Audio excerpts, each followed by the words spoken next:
guess we get ready for. This Mike's not here. You ready? Yeah. Okay. You're the head coach. Okay. Man, whatever you want to do. Yeah. Well, he was coming with the mics here. Okay. Get ready for Texas State, coached by Danny Casper, someone I've known for many, many years. He used to be an assistant with Baylor, and his team is off to a really good start. And we get an experienced team coming in here, and coming off of a tough loss against Georgia Tech, where I thought we had ample opportunities to take control of the game. I want to see if we can get that taste out of our mouth and come out and play with great energy. I think that's going to be the big key, I think, in this game here, to play with great energy. They're a very good defensive team. As I said, they're 10-1 and been playing pretty good basketball. So they got guys scoring almost 20 points a game. They want the game to be in the mid-pace to slow tempo. They're averaging 75 points a game, but they shoot the ball from the free throw line extremely well. So it's going to be a well-coached team, and we're going to really have to step up our game in terms of the intensity that we play with the guys that's starting off, and even as we're talking about guys coming off the bench. So with that being said, we might even shake up the lineup sometimes. Sometimes you get complacent, and you gotta shake it up a little bit so we can get that energy that we got to play with. Just reviewing the film last night, kind of what can you put your finger on last night's game and not getting to the free throw line and some of the things? I thought, number one, the game obviously was at their pace. I thought defensively, I mean, we held them to 69 points, but we didn't score. We had some open shots. I think we went 0 for 8 from the three-point line to start the game off. But I also thought we settled for that. I didn't think we did a good job of really attacking their interior, the defense. You got to start, I think, inside out, and we started outside in. But I think we got to get better from the standpoint of executing against the zone. They played zone basically the whole game, but we didn't make shots early on. But the guys that came off the bench, I thought they came and gave us some big time energy and enabled us to get a 1-point lead at halftime. But even with that being said, I thought the tempo was to their liking. So, and then I thought we didn't do a good job against the zone in terms of telegraphing our passes, turning the ball over, not being very physical down there when they double up even on Daniel or anybody getting the ball down in the paint. So from that standpoint, I just thought we didn't click on all the cylinders that you got to click in. And I want to see when we don't shoot the ball well, what do we bring to the table? And I thought we had some spurts there, and even going down the stretch, I thought we kind of panicked a little bit and had some unforced turnovers. I think that's what came back to kill us, the unforced turnovers. I think rebounding was a big part of it. The game was won in the paint. They got to the free throw lines, we did not. Mike, you were 67-2 in non-conference games in Walton Arena before Western Kentucky. Now you lost 2 in a row here. I mean, that's obviously not a normal thing. How do you feel about that? What do you think you guys got to do to kind of get your home? I don't like it. Number one, I don't like it, Bob. I know that. But at the same time, even leaving last night, I was very disappointed.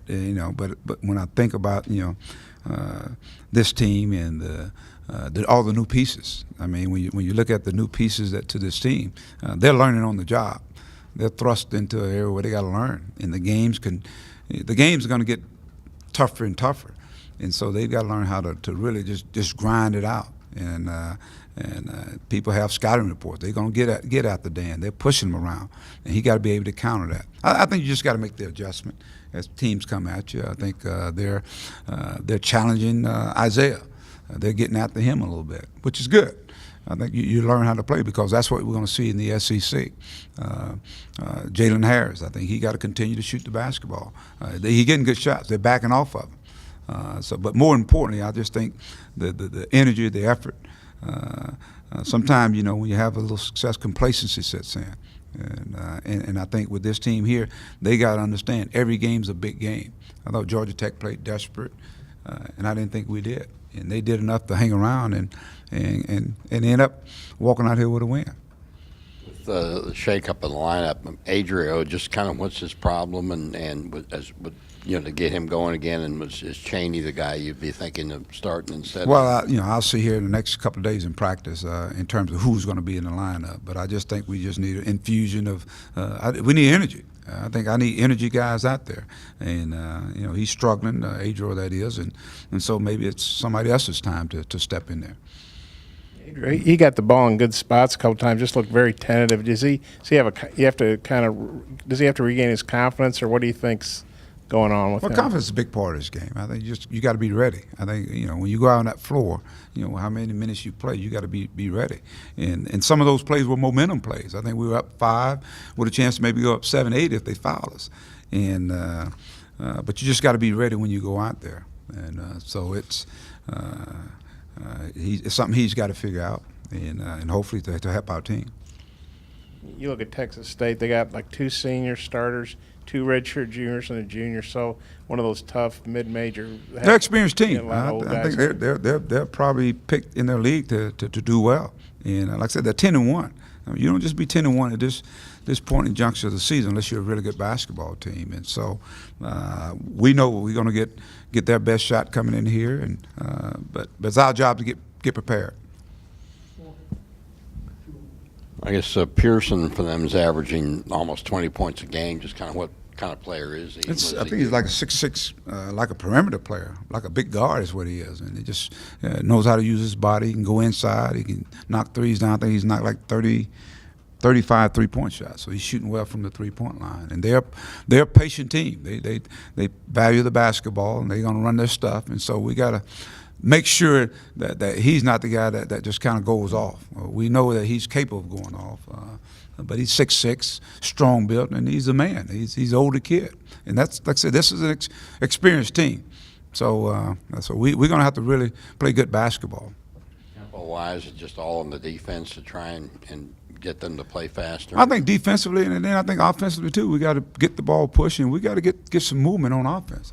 I thought, you know, the zone made us stagnant the other day, and there were times they were actually in a man-to-man.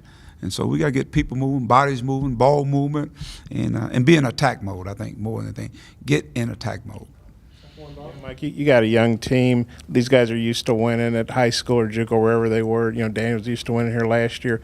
What do you think their mindset is after a couple of losses in Walton Arena? What do you got to do to kind of get them back? You know. Well, you learn. I think you learn from the failures that you have, and so let's learn. You know, in all the games that we've had, we've been right there, and so, but being right there is not good enough. What are the things we got to do? In this last game, I just think the effort, the rebounding, and the turnovers. That's the biggest difference in the game, and not being in attack mode, not getting to the free throw line like they got to the free throw line. I mean, they scored a lot off our turnovers, and those turnovers were unforced. When a team is not, you know, they weren't pressing us or getting in the passing lane. I mean, they just played a little zone, and so it's our inability not to execute. So just got to execute a lot better. Defensively, I think our defense is still doing pretty good. I just think, you know, you can't just win with defense. You got to be able to score.